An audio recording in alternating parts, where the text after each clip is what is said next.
Bonjour, et nous attaquons le troisième défi de la série bleue. Il s'intitule Spirale infernale. C'est un titre un petit peu pompeux, mais vous allez voir qu'il n'est pas si difficile que ça. L'objectif de ce nouvel exercice est en fait de se familiariser avec les tournants et les tests logiques qui leur sont associés, les briques violettes, qui permettent de vérifier la présence, par exemple ici, de bifurcation vers la droite ou vers la gauche. Avant d'aller plus loin, jetons un petit coup d'œil sur notre niveau. Le voici, donc instruction, une seule flèche dans ton carquois. Tu dois parcourir cette spirale jusqu'au trésor. Et puis, bien sûr, creuser. Première remarque pour un observateur attentif, il y a bien ici deux ennemis. Un là, un là.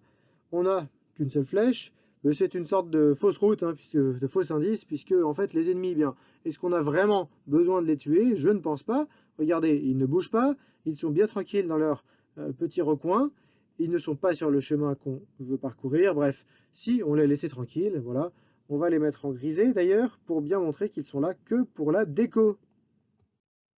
Voilà, on va faire à présent comme s'ils n'étaient pas là.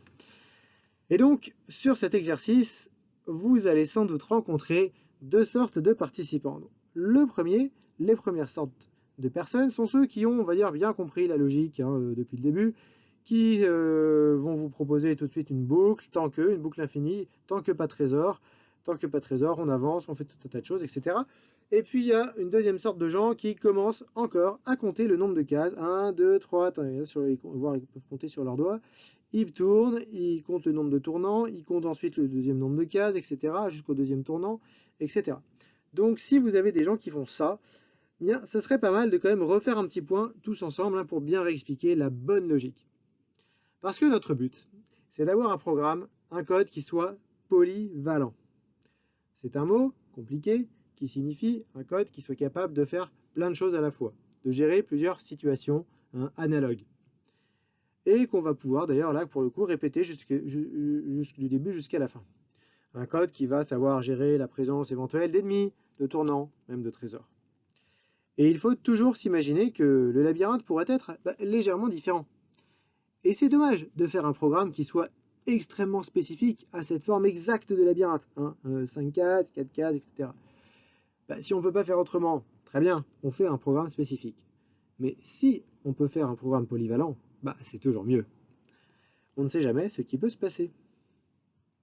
Donc à ce stade des ateliers, l'idéal c'est que tous les participants aient bien compris cela.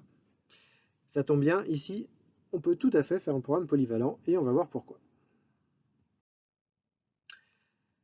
Là, pour bien comprendre, ce qu'on va faire, c'est qu'on va prendre notre labyrinthe, vous vous souvenez, sans les ennemis, et on va le déplier. On va faire comme si on avait une ligne droite. On avait 0 tournant. Alors là, on est d'accord, ça devient simple. On avance, tant qu'on n'a pas trouvé le trésor, et quand on tombe sur la case du trésor, eh bien on creuse. Ça donne ce programme-là. Répète, tant que pas trésor, avance, fin et retour en haut. Et donc, quand on a un trésor, on arrive ici et on creuse. C'était la version ligne droite. Nous, on a des endroits où ça va tourner à droite. Et où d'ailleurs, on va tourner à chaque fois qu'il y a un tournant à droite. C'est d'ailleurs le principe même d'une spirale. On tourne sans cesse à droite ou à gauche, mais là c'est à droite. C'est une spirale qui fonctionne dans le sens horaire.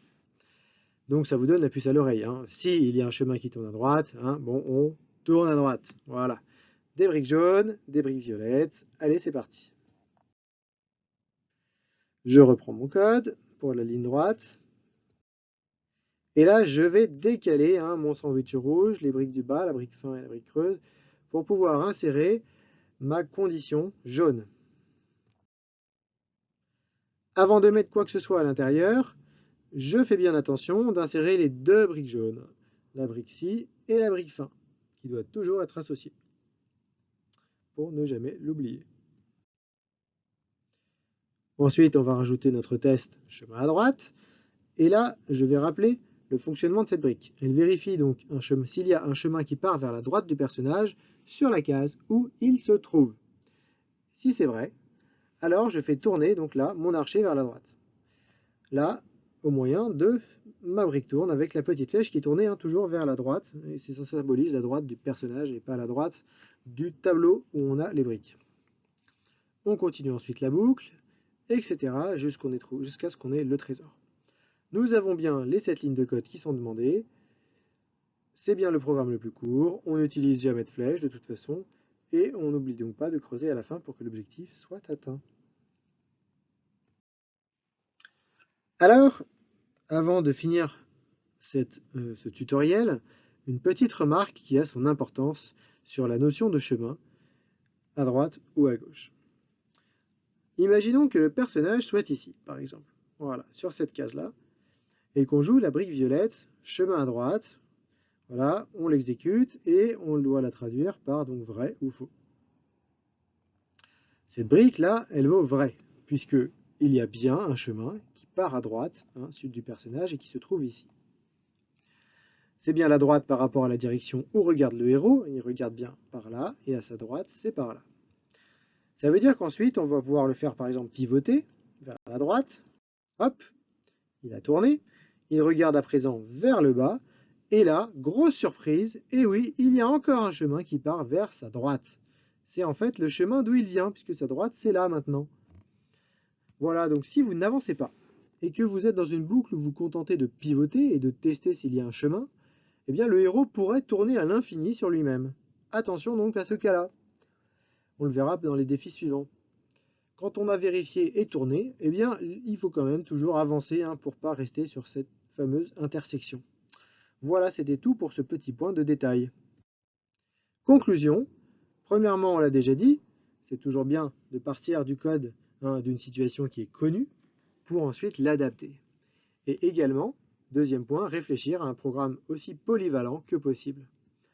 C'est tout pour ce défi, et donc la suite au prochain numéro.